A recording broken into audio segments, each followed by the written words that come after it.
Aminado, ito pong si dating Senate President Franklin Drilon na mas madali pong mananalo. Ito hong si VP Sara Duterte sa Senado.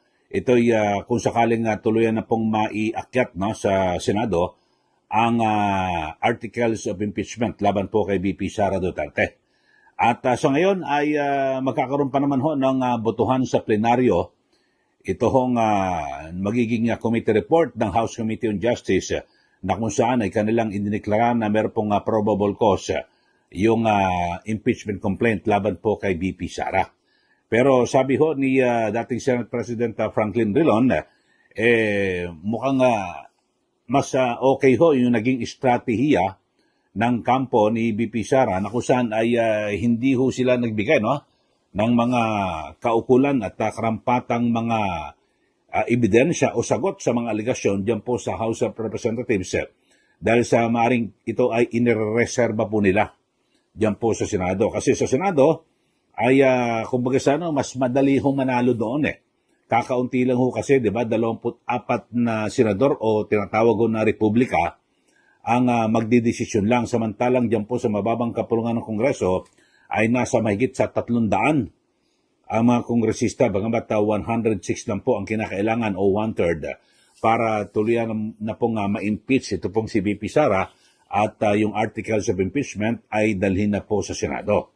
So sa ngayon, sabi ho ni Senator Drilon ay solid ho ang kakaiba ho dyan sa Senado ay solid po yung siyam na mula po sa minorya.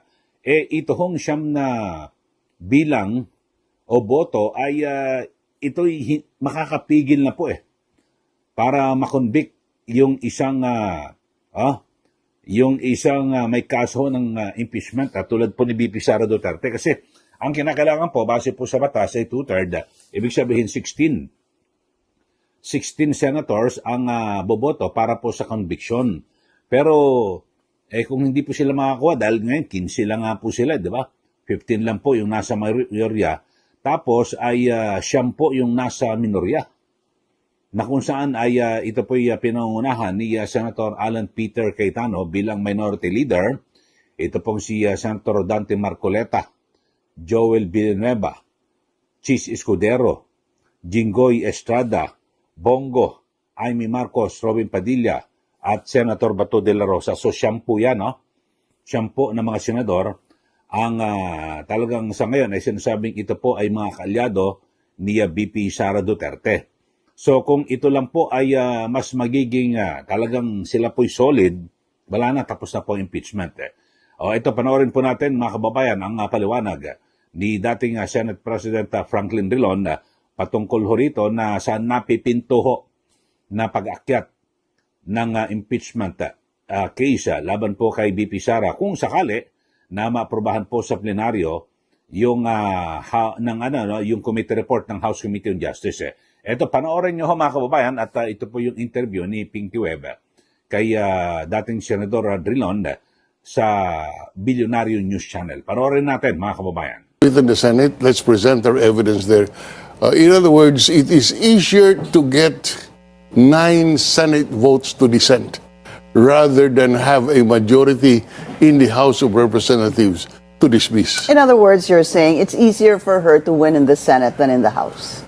So, yes, and the numbers are less complicated. You have only 24 republics to talk to, and if you have 9, that's it. Now, if you look at it, today you have 9 in the minority in the Senate, and you assume that these are Duterte votes. So if that 9 stick together and would cast a negative vote, you can never convict. Now, of course, also the fact is, Pia is part of the majority, but is the sister of Alan. And I do not know if they will vote separately. But if Pia sides with with Alan, there you are. You All have right. 10.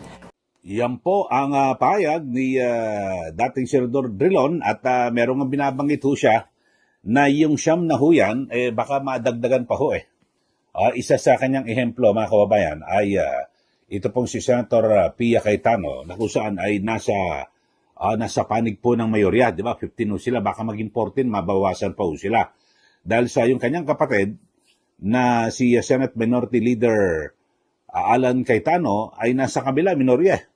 So parang sabi ho ni Senator Drilon, baka mukhang malabo na hindi siya susunod sa magiging boto ng kanyang kapatid na si Senator Alan Peter Cayetano. So maaring maging 10 itong magiging boto na kung saan talagang lalong magsiselyo para mahirapan po at talagang hindi po makalusot itong impeachment laban po kay VP Sara Duterte. Kasi sa ngayon ay mga kabayan, so kakaiba ho kasi ito, no? Ito ho ay hindi ho ito katulad ng isang pangkaraniwang korte na kung saan ay pagbabasihan kung ano yung mga ipipresentang ebidensya. Yun, sige, ipresenta nyo lahat, pero sa huli, boto pa rin ho ng mga senador ang mananaig. Okay na kailangan 16 sa malabo, 15 lang mo sila. Tapos yung siyam solid, tapos na. Ang laban, baka mag-10 pa. Ako, ang pananaw ko mga kababayan, may mga basa rin ako rin sa mayorya, baka bukod doon kay Senator Pia Cayetano, meron pang iba na boboto rin para hindi makonvict o mapatalsik si VP Sara. Isa pa ho dyan, kung si Pia Cayetano, sabi ho ni Senator Drilon, kasi may mga tendency na baka boboto yan para sa pag-absuelto kay VP Sara. Kasi yun ang magiging boto ni Senator Alan Peter Cayetano. Ako may nakikita pa ho ako dyan. Isa hong taga Mindanao, si Senator Mig Zubiri. At pananaw ko lang naman ho ito na maaring bumoto rin po yan para wag ma-impeach ito ho si VP Sara. So maaring mababawasan pa ho sila, magiging 13 na lang ho. Kung 13 na lang ho sila, tapos meron pong mga re-electionist dyan po sa majority. Yun ho. At dito nga ho mga kababayan, at sa mayorya, so binabanggit natin, maaaring maging 13, mababawasan. Si Pia maaaring sumama sa kanyang kuya. Tapos yung iba pa mga halimbawa, taga Mindanao, si Senator Mig Zubiri. So dito ho mga kababayan, tapos pero dyan po so magiging 13 na lang ho. May re-electionist din ho dyan sa majority Ang re-electionist po dyan ay si Senator Raffy Tulfo at si Senator Mark Villar. So, yung dalawa na yan, sabi natin mag-abstain. Yung hindi boboto ng pabor o against, di ba? So, magiging 11 na lang. Kasi, siyempre, bilang tatakbo ka senador, kapag bumoto na para makonvict at mapalaya si VP Sara Duterte, wag mo nang asahan na makakuha ka ng boto sa Mindanao. At alam naman natin, bilang kandidatong senador, ay napakalaki po ng bilang ng boto ng mga taga Mindanao para ikaw ay manalo bilang isang senador. So, maaring, ito ho posibilidad na mag-abstain. Itong si Raffy Tulfo at si Mark Villar.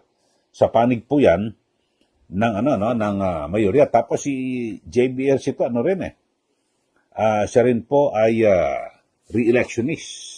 Yun ho. Sa mayorya yan at sa minorya naman ay yun, talagang hindi natin malaman kung sila po ay So magiging ilan na lang sila? Magiging 9. 9 na lang ho, mga kababayan. Tapos sabihin natin 9, tapos may 3 ho sa majority na kung saan ay may mga nakapending na kaso, may mga report na mukhang tinatakot at hinahawakan sa leeg, 3. Escudero, ito hong si Joel Villanueva at Jingo Estrada sa 3. Kung 9 natitira kanina, sabi natin, bumaliktad ho ito na pressure para wag sila makulong. So 9 plus 3. So 12 pa rin, hindi pa rin naabot po sa 16. So yun po mga kababayan. At dito ho, ito hong mga ginagawa nitong nating paghimay ay base po ito sa mga sa mga sabihin natin mga veterano ho. Kasi unang nagsabi ho diyan, di ba, nabanggit ko rin ho sa aking sa vlog, sa mga nauna, si Senator Marcoleta, yung kanyang computation mukhang malabo. na talagang lumusot po sa Senado itong kasong impeachment. Tapos, ay ngayon may binabanggit ho itong si dating Senate President Franklin Drilon. Ang sabi niya, talagang mas easy o mas madali na manalo itong si VP Sara Duterte diyan po sa Senado kasi solid po Solid ho yung kanyang yung kanyang mga kaalyado, biri mo siyam. At ito ho ang siyam na ito na sa panig po ng minorya. Ito kauna-unahan po na nangyari ito na talagang konting kibot lang ho pwede hong magpalit ng liderato, di po ba? So ito hong grupong ito ay isa po sa sinasabing largest minority blocks in Philippine Senate history. Yun ho, talagang ito raw po ang talagang nailagay po sa kasaysayan kasi talagang ang dami ho nila Kadalasan ho mga kabayan na kapag ikaw ay nasa minorya, minsan 2, 3, siguro marami na hoong 5. Diba sa nakaraan, 19th Congress, si Coco Pimentel at Rizzo Ontiveros lang. So talagang walang kapanapanalo na pwede silang diba, mag-take over kung ano man. So dadalawa lang po sila. At sa mga nakaraan pa ho na mga sa kasaysayan po ng Senado, ay kakaunti lang mo talaga. Pag sinabing nasa minority, kadalasan nakaraan 2 sa 19th Congress sa nakaraan, iba naman merong mga 3 o 4, tapos meron ding mga independent na senador na walang partido, pero pumapanig pa rin ho sa majority. Kasi bakit to? Kadalasan kaya pumapanig ho sa majority para makakuha po ng committee chairmanship para maging chairman ng isang komite. Pero dito ho sa siyam po, solid po ito. At inaasahan po natin na talagang hindi po ito bibitaw ang mga ito. Bagamat sabihin, kanina nga, binabanggit ka nga ho, at nabanggit na rin ho yan noong una ni Senator Marcoleta na kung sakasakali na meron pong matakot kasi may mga nakapending po na kaso at idinadawit po dito po sa flood control scam o scandal, wala pa rin ho. Talagang may hirapan. At yun ho, marahil, sabi nga ni Senator Drilon, ito ang naging estratehiya. Kasi kung sa bagay, dyan po sa mababang kapulungan ng Kongreso, napakarami ho. Birin mo, 300, alam nga naman, kausapin mo isa-isa yan. No, di po ba? At talaga napakahirap. Yung 106 ay madali ho makuha. Yung 106 sa 300, so 1/3 lang ho. Na kababayan, kaya lang dito ho ay yun nga, alam niyo naman yung mga lumulutang na mga balita na di umano ay meron mga may mga ganun may mga di umano na mga pondo, budget na ibinigay bilang reward dito sa mga kongresista. Di umano ho yan.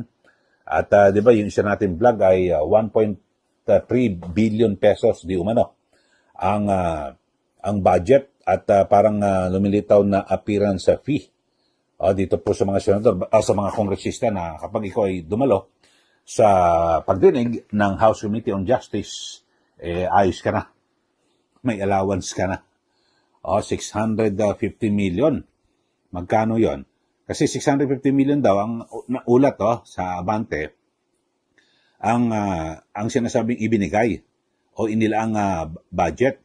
So kung 650 million, ang 50 por ang bumoto ho mga kabayan at miyembro po ng nito hong ng House Committee on Justice 650 million i-divide ho natin sa tigte 12 million ho sila.